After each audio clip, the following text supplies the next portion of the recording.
Comment telling me to do Undertale, comment telling me to do Undertale, comment telling me to go f*** myself, and comment telling me to do Undertale. Okay, I get it. I'll cover the game and its whole fourth wall breaking game design that everyone seems to ignore.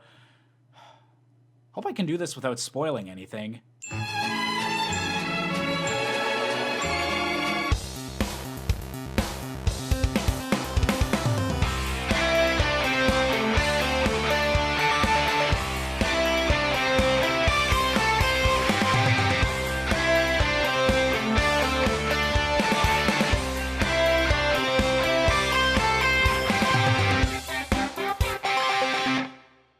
Undertale, Undertale, Undertale. Just when we were reaching the peak of Five Nights at Freddy's mania, this indie RPG came out of nowhere and took the internet by storm. It's impossible to go on YouTube without seeing music covers, fan theories, and animations of Sans, Papyrus, and the whole monster gang. But as with any popular game, Undertale certainly has its fair share of haters. People that claim that the game is overrated, a stance that became increasingly popular since Undertale managed to beat out Ocarina of Time in GameFAQ's Best Game Ever poll. But here's the thing, Undertale is actually kind of underrated. Not because of its quotable characters, dank memes, and deep lore, but because of the stellar game design lurking just beneath the surface that truly turns Undertale into a game with determination. Let's take a trip to the underground, shall we? Now, the surprising thing for a game as unique as Undertale is how generic its first impression is. The game always boots up as a small window in the middle of your computer screen, refusing to immerse you right away. And immediately, before any menus or loading screens or anything like that, the game's backstory is thrust into your face. Humans versus monsters, monsters didn't win, got sealed behind a barrier, yada yada yada, boring. It's all stuff we've seen in 100 other RPGs, complete with a child protagonist falling down somewhere they shouldn't be. You seemingly give the protagonist a name, and then you meet Flowey. Oh dear. So Flowey's introduction is the point where Undertale first starts to get really good. And that's convenient because it's really the first interactive part of the game. But seriously, this plot twist gets everyone. Everyone. If you're not simultaneously offended and shocked whenever you get hit by friendliness pellets, well then you either had the game spoiled for you, or you're a gosh darn liar. See, Flowey turning out to be evil just a few moments after meeting him isn't just a simple plot twist, because Flowey actively and deliberately breaks the fourth wall. And I don't mean in the way that most gamers are accustomed to, you know, where a character acknowledging their existence in a video game is treated as a joke. Instead, Flowey is using the gaming tradition of tutorials and the expectation that's been built up in a player's mind of how they always work to gain the player's trust before stabbing them in the back. The character of Frisk isn't being betrayed, you the player are. Compare this to the way that Toriel messes with the fourth wall as well, but in an entirely different manner. And right now some of you are thinking, come on Josh, Toriel doesn't know she's in a video game. She's Goat Mom, she's just there to be cute and break your heart. Well, like Flowey, she kind of achieves this character goal by connecting with you instead of the protagonist. The expectation for most games is that if you encounter a bunch of puzzles early on, you'll need to progress through them yourself while you're still being taught the game's mechanics. However, Toriel totally babies you through what should be your tutorials. She solves puzzles for you, scares off enemies, and only really lets you learn things once she goes off and expects you to just wait around for her. The point being made is that you may know how games work, but Undertale knows how gamers work, and it uses that knowledge to subvert expectations. Even when it's not completely breaking the fourth wall, Undertale's still kinda poking at it. So here's where we get to the mechanic in Undertale that's almost single-handedly driven its initial YouTube popularity. The choice between Pacifist and genocide. And the first time you play through the game, you're not even really supposed to realize these two routes exist. You're just kind of told, yeah, you can get out of fighting sometimes, and other than that aren't really encouraged to make a choice either way. Even the basic monster characters are charming, so you don't want to kill them, but again, other games have engraved into you that XP and leveling up are good, and you only get those by killing things, so first-time players are likely going to try and balance it out. Even if you do find yourself determined to not kill anything after learning you don't have to, most first-time players are going to get impatient and think murdering Toriel is the only option in their initial boss fight. And if they do reload their save to fix that, Flowey still remembers. Another direct fourth wall break that both makes you commit to any future actions and keeps your multiple playthroughs from feeling repetitive. Because to truly understand what Undertale is trying to say, you've got to go on this adventure more than once. So, on one hand, we have the genocide route, promoted by the game's fanbase as being the one with the extremely catchy boss song, and the one that encourages emotional reactions from Let's Players when they need to kill all of their favorite characters. How do they know these characters already, though?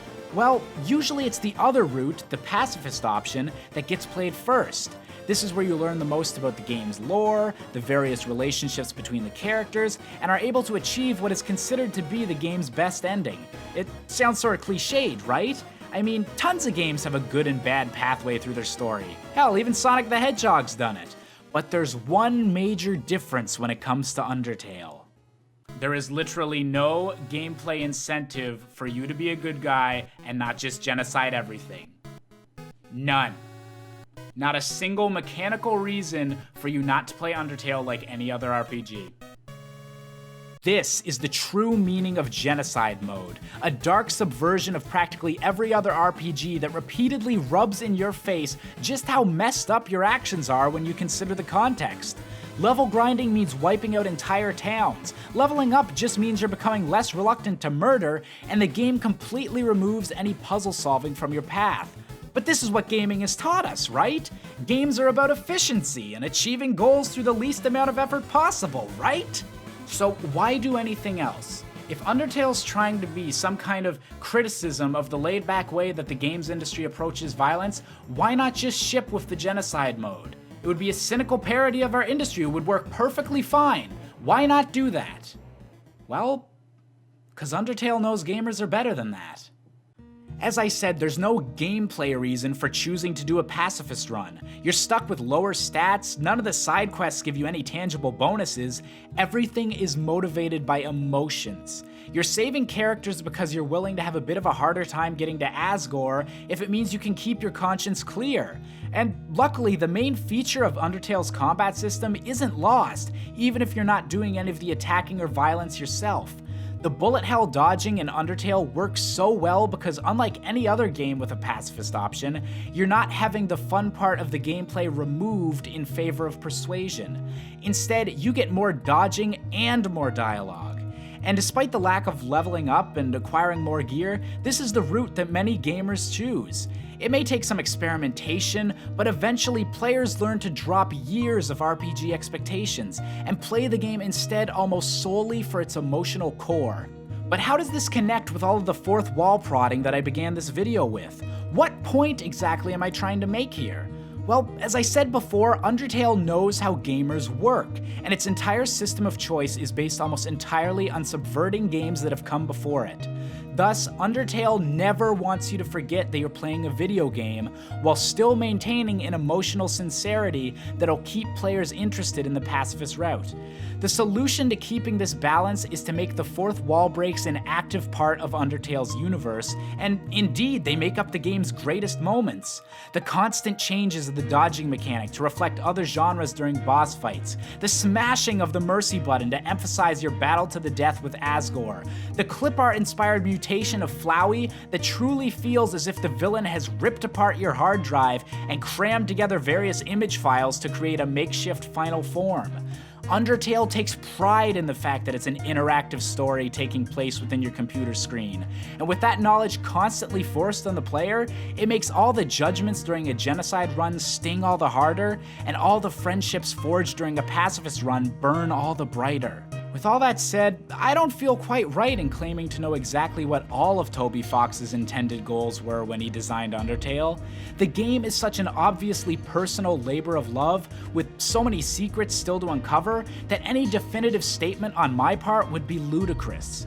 But consider this, just for a moment. In an era where gaming strives to be taken seriously as an artistic medium by ripping off other forms of art, by trying to be as realistic as possible, and where nearly every AAA game uses violence as its main mechanic, we have millions of people finding joy in a game that's not ashamed to be a game. that's willing to use fantastic writing, wonderful characters, and incredibly unique game design to give us a choice on whether we want to hurt others or feel a connection that few other mediums can give us. To see gamers from all around the world sharing, creating, and loving in the name of an experience that's just so honest and pure with its intentions, it fills me with hope, with dreams, with determination to see a future where video games don't have to be ashamed of being video games. A game like Undertale can make you laugh. A game like Undertale can make you cry. And even if Undertale can't exactly achieve that for you, even if you go out of this video still feeling that such a game isn't worth the hype, well, I hope you do find an experience that inspires you as much as Undertale has inspired me. Because to achieve that, well, that game's got to be really freaking clever.